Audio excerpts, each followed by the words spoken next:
soy un poderoso, que tengo, por supuesto, influencia en muchas cosas. Esta no es la fiesta tuya, te equivocaste. No, es la fiesta de Pinochet.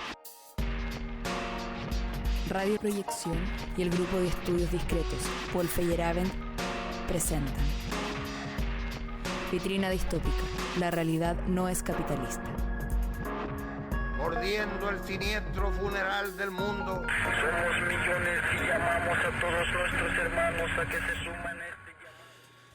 ¿Qué hacer? ¿Cómo plantear? ¿Cómo nombrar? ¿Cómo conceptualizar? ¿Cómo hacernos cargo? ¿Cómo activar ciertas responsabilidades éticas y políticas frente a la crisis planetaria que vemos actualmente con el COVID-19? De ahí surge esta gran idea, ¿no?, con respecto a la idea de las virulencias de cuidado, sobre todo posteriormente a que Piñera se atreviera nuevamente a aparecer dando estas grandes declaraciones que realiza, ¿no?, y señalando de que la primera gran pandemia que había vivido el país había sido el 18 de octubre, ¿no?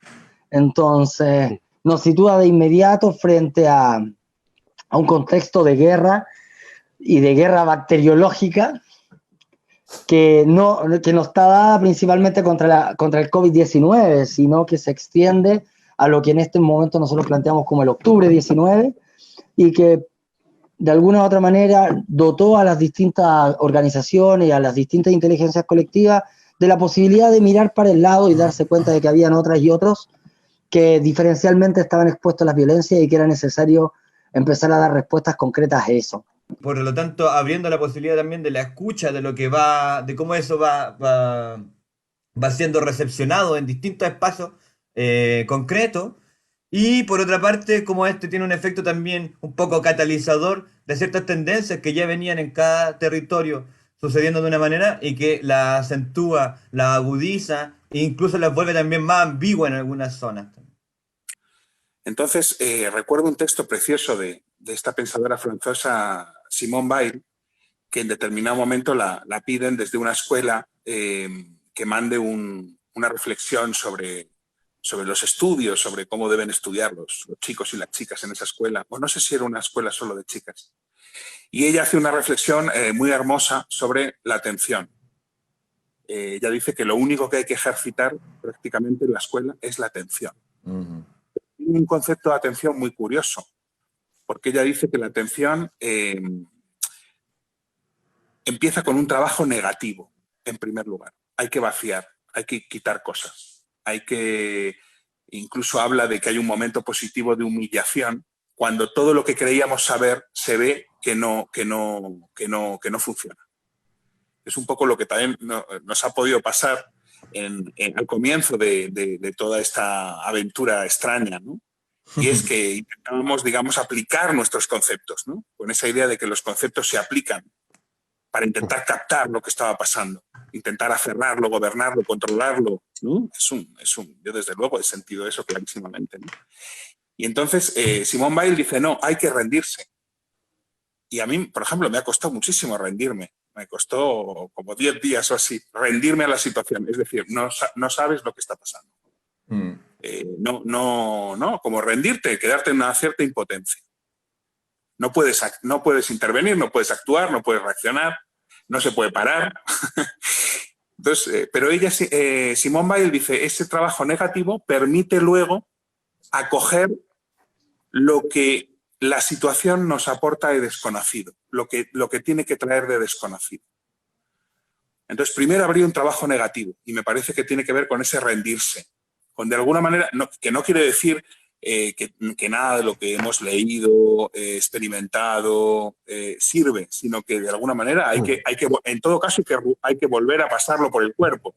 No vale con aplicarlo, hay que volver para poder acoger, estar atento significa poder acoger algo que no sabíamos que estaba en la situación. Si os acordáis, cuando nos conocimos ahí en Córdoba también apareció esa metáfora del agujero, ¿no? De que toda crisis, todo malestar, toda catástrofe, toda anomalía abre como un agujero, y el agujero es lo que permite ver otra cosa, pensar otra cosa y actuar distinto, ¿no? Si te acercas al agujero. Me parece que el discurso de la guerra lo que pretende es que no nos acerquemos al agujero, ¿no?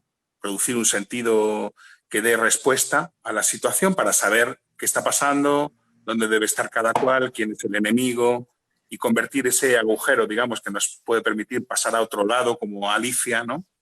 De Lewis Carroll, en el lugar donde no hay que acercarse, el lugar del peligro, del riesgo, ¿no? De la destrucción. Para quienes están escuchando y viendo, esto también es el primer episodio, programa de una serie que vamos a tener de conversaciones con distintos grupos que también de alguna manera tuvieron que hacer con este virus, esta pandemia, esta gestión del virus además, y que a partir de allí también van emergiendo ciertas intuiciones respecto de cómo hacer también y de cómo componernos un después, de cómo componernos una escucha y de cómo ponernos un cuerpo respecto de esto que tenemos que empezar a nombrar de alguna manera. Nosotras como coordinadora hemos dicho política de cuidado, pero además desde una perspectiva plurinacional, que abre otra esfera y otras formas de entender. Pero además también pensarle en esta clave de soberanía sanitaria, que tiene que ver con hartos elementos, que es igual que soberanía alimentaria, que finalmente la autodeterminación de los pueblos y los territorios. Primero, la soberanía sanitaria tiene que hacerse cargo también de las formas que los pueblos históricamente no hemos cuidado. Saberes, haceres, tanto ancestrales como pueblo migrante, afro, desde los sectores populares, hasta también las propias lógicas de reforzar nuestro sistema inmune. También hay lógica de los pueblos. Pero la soberanía sanitaria también es la exigencia de políticas públicas dignas, es la exigencia del reconocimiento de la salud colectiva y comunitaria, es la exigencia de medicación gratuita, exámenes gratuitos, es la exigencia del fin de la precariedad del sistema de salud, es finalmente la lucha por los bienes comunes, que es desprivatizar la salud. El confinamiento lo que nos va a mostrar es justamente que, si bien nos cruza toda esa vía, hay una política del desecho. Hay una política de cuerpos más desechables y que finalmente somos los cuerpos más violentados. Y no es casualidad, en la violencia llamada doméstica, que no me gusta el término, pero se entiende, son las mujeres, las niñas y los niños. Lo que dijimos en la revuelta, a la normalidad no vamos a volver, siempre fue el problema, la normalidad de antes, la normalidad como futura que buscan imponernos.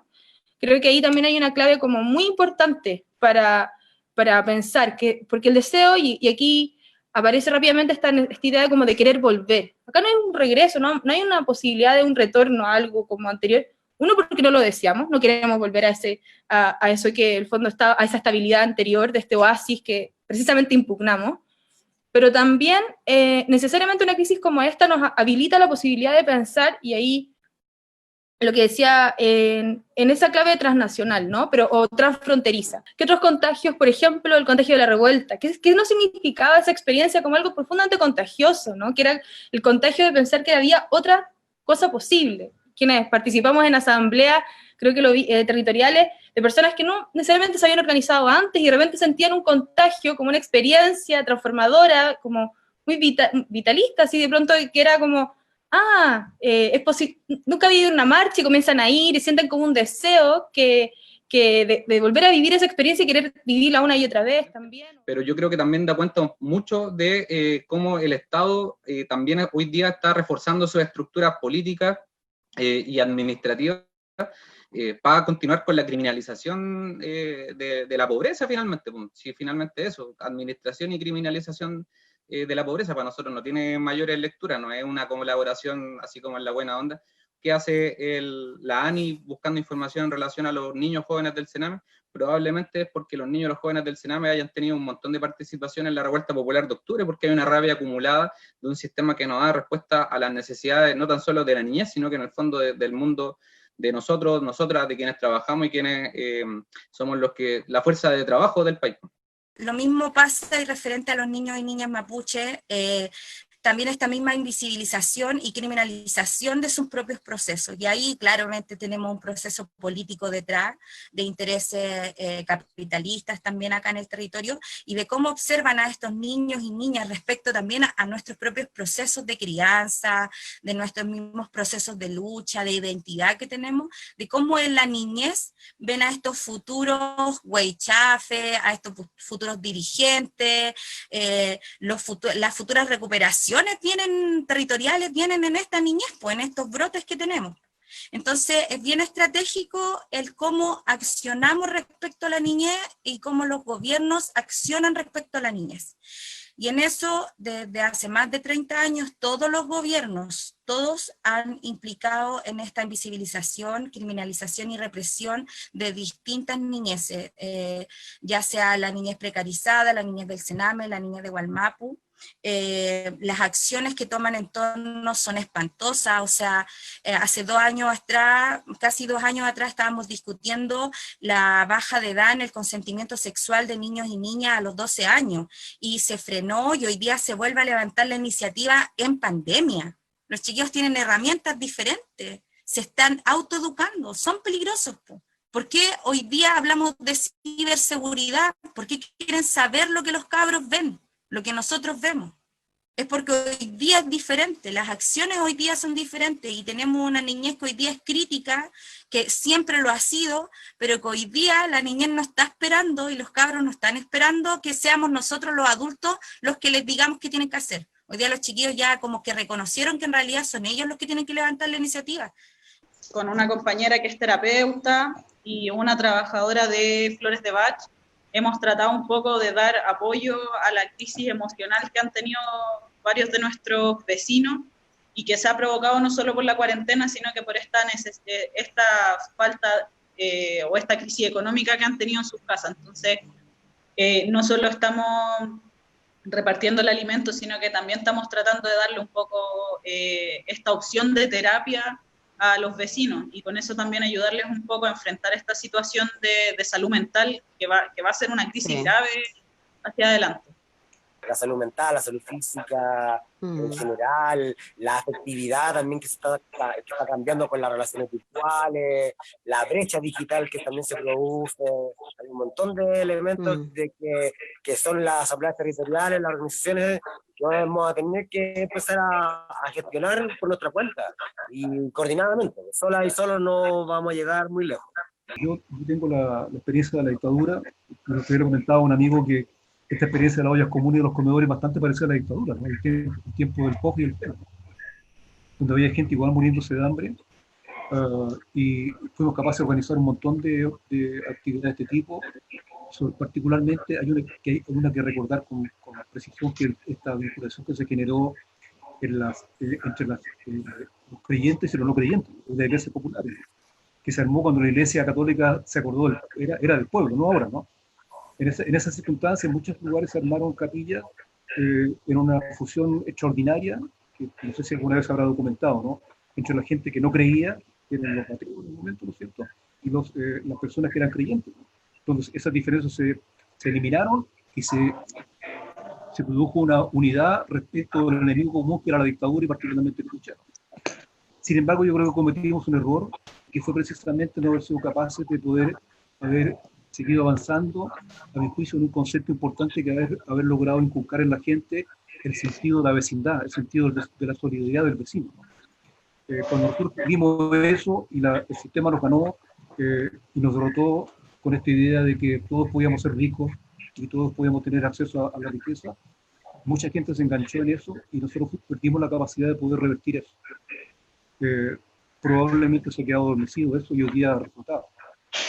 La experiencia nos va a demostrar entonces que hay que resignificar eso y darnos cuenta que a partir de este momento lo que tenemos que hacer es volver a incrustar en la gente, a hacer carne en la gente esta idea de que la persona que está al lado es mi hermano, no en el sentido religioso, es mi hermano como ser humano, ¿no?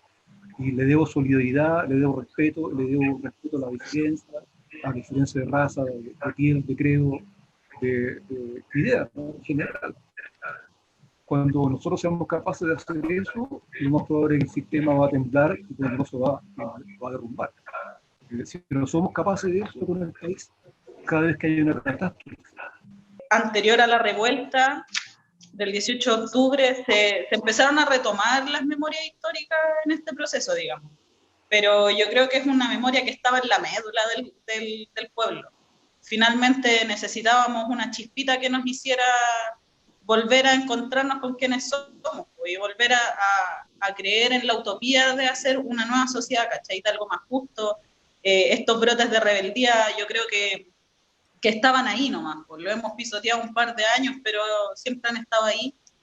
Y a través, yo creo, hoy día de esta organización territorial, de volver a encontrarnos, de mirarnos cara a cara con los vecinos, de encontrarte, de empatizar, no solo de empatizar, sino que reflejarte con el vecino que viene a buscar la olla con su ollita de comida, es poder decir, bueno, siempre hemos estado en el mismo lugar, ¿no? Siempre nos hemos visto asediados por este sistema y desde ahí yo creo que esa es la realidad. Tal vez una realidad un poco aplastada, una realidad maquillada, pero yo creo que si nos situamos donde deberíamos estar, esa es la realidad. Hemos sido siempre pueblos empobrecidos. Cada vez que el sistema entra en crisis nos vemos más afectados o menos afectados, pero no nos hemos movido de ahí, digamos. Soy un poderoso que tengo, por supuesto, influencia en muchas cosas. Esta no es la fiesta tuya, te equivocaste. No, es la fiesta de Pinochet. Radio Proyección y el grupo de estudios discretos Paul Feyerabend presentaron Vitrina distópica. La realidad no es capitalista. Mordiendo el siniestro funeral del mundo. Somos millones y llamamos a todos nuestros hermanos a que se suman a este